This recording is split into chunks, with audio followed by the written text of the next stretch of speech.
There are growing concerns over the Pentagon's lack of leadership as tensions with Iran spike. Acting Defense Secretary Patrick Shanahan, picked by the president for the permanent job, has now withdrawn himself from consideration after reports involving domestic violence. The Pentagon has been without a permanent leader since December. It's one of 9 top positions filled by acting chiefs without congressional approval. David Martin reports. President Trump claims he only found out about the allegations this week. But 2 White House sources tell CBS News they knew about Shanahan's troubles when the president announced his nomination last month. I feel that there was possibly a deliberate concealment here. Lawmakers are questioning why they were not told of Shanahan's family turmoil during a confirmation hearing in 2017. Shanahan abruptly resigned after his divorce papers surfaced so his children don't relive a traumatic chapter in their life. He said it's going to be a rough time for him because of obviously what happened, but I did not ask him to withdraw. Shanahan and his wife, Kimberly, divorced in 2011, a year after she made this 911 call to police. My husband's throwing punches at me. According to court documents, Shanahan denied that, claiming she punched him in the face. Kimberly was charged with assault, which was later dismissed. In another incident in 2011, their 17-year-old son beat his mother with a baseball bat. Court documents reveal Shanahan defended his son, reportedly saying in a memo the attack happened after Kimberly harassed him for nearly 3 hours. Shanahan told the Washington Post Monday there was never any justification for attacking someone with a baseball bat. After these revelations, even the president's supporters doubted Shanahan could have been confirmed. I understand in this environment and the allegations that are facing him that this is probably a good move by the administration.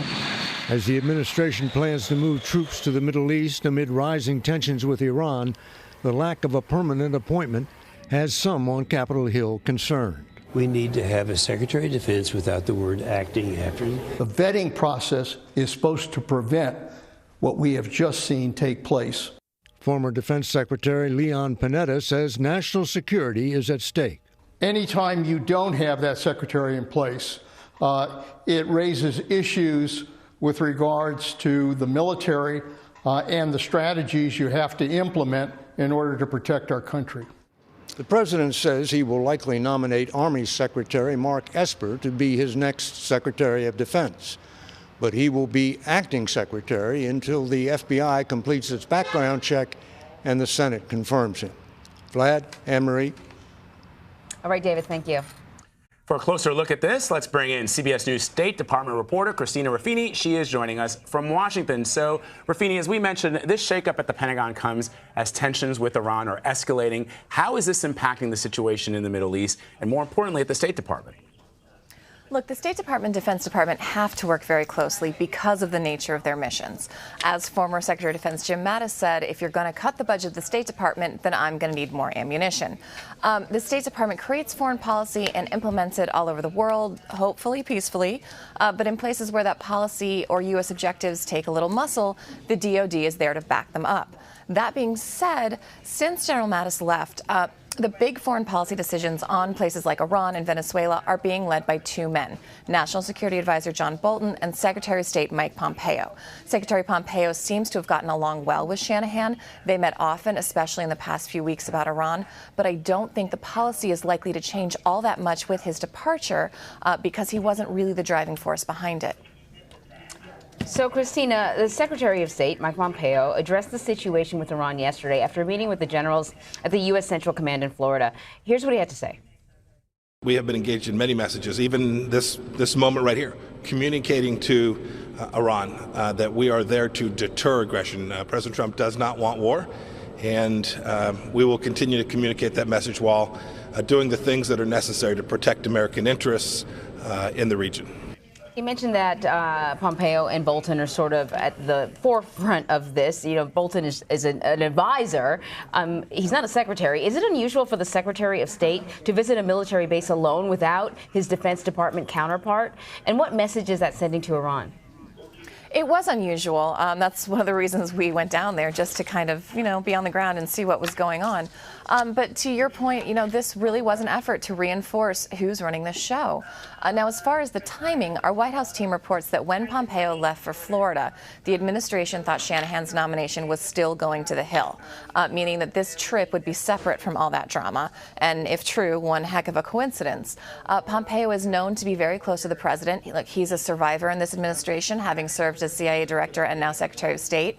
And the visit to CENTCOM was an effort to show that his State Department, the most vocal critic of Iran, is working very closely with the guys who have the big guns down in Florida.